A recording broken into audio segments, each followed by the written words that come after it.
Assalamualaikum. Our interview with Honorable Tony A. Hantian, Assemblyman, Lone District of Basilan. Assemblyman, what is your standpoint with regard to the new government Bangsamoro Authority? By June 15, mag-assume sila ng office. Ano po ang masasabi niyo? Actually, personally, as peace lover, I'm very much supportive. In fact, I was even manifesting my full support to the BBL, the Bangsamoro Basic Law. As a matter of evidence, that I was even stood up before Chairman Ropus Rodriguez, manifesting my full support to the Bangsamoro. Because I really believe that this BBL is the only solution for lasting peace in the autonomous region in Muslim Mindanao or in the region of the area of the Bangsamoro entity. As elected official of the province, no, you have the mandate to your people. So, wala hard feeling with regard to the new government na wala na kayong trabaho after assuming the PTA? Well, I am very hypocrite if I am saying that I am no hard feeling. But however,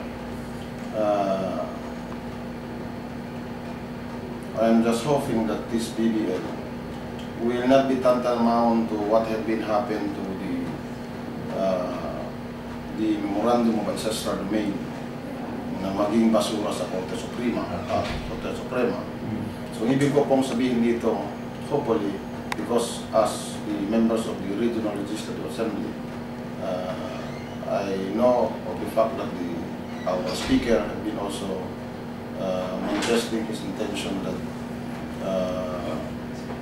they also wanted to be participated in the transitional government by 2015.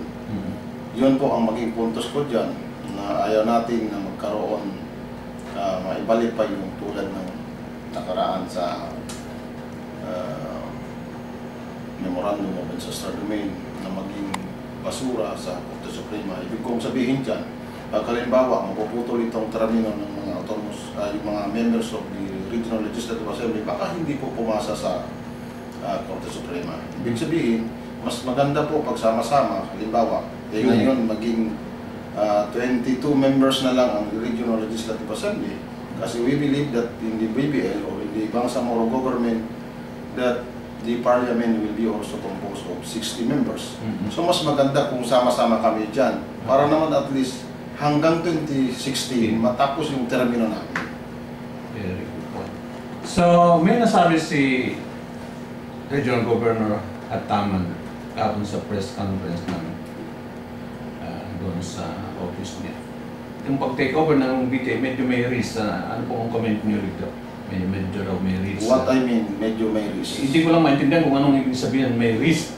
Pero nasabi niya yun, anong comment niyo rito? Well, that is on the prerogatives of the regional governor. But I personally, I do not have any foresight na maging risk ito. Pero, observation lang natin. Kasi, tulad ng sinasabi ng marami, talagang ito ay nasabi nila kasagutan daw para sa itong kaguluhan natin. Okay.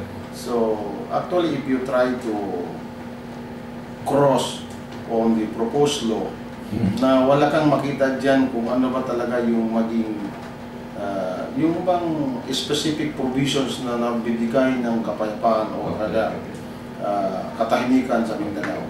Kasi the MNLF broke away or miswari loyalty or the BIFF, the Abu Sayyaf, wala pong nakasama dyan sa ano. Kasi ibig sabihin, pag halimbawa, andun pa rin yung mga tao na yan, how could we expect na peace? So baka yun siguro ang point ni Regional Governor. So, ano yung mga haka-haka lang yan, mga presumption lang. So, sa inyong kababayan, anong may papayo mo, panawagan mo sa kanila? Can you give us a parting statement with regard to the new government and other matters. Okay, thank you very much. So, una-una po, pasalamat ako sa inyo kasi inislat niyo ako na talagang this is a big opportunity for me to speak before the media. Sa ngalan po ng aking probinsya, nakikita ko po ang suporta ng buong sambayanan ng Basilan na talagang sama-sama na sumuporta sa BBM ito. So hopefully na talaga ito po ay magbigay daan para sa kapayapaan. Maraming salamat po. Sa Bangsamoro, ano panawagan mo sa mga Bangsamoro? Kasi Bangsamoro daw tayo. So,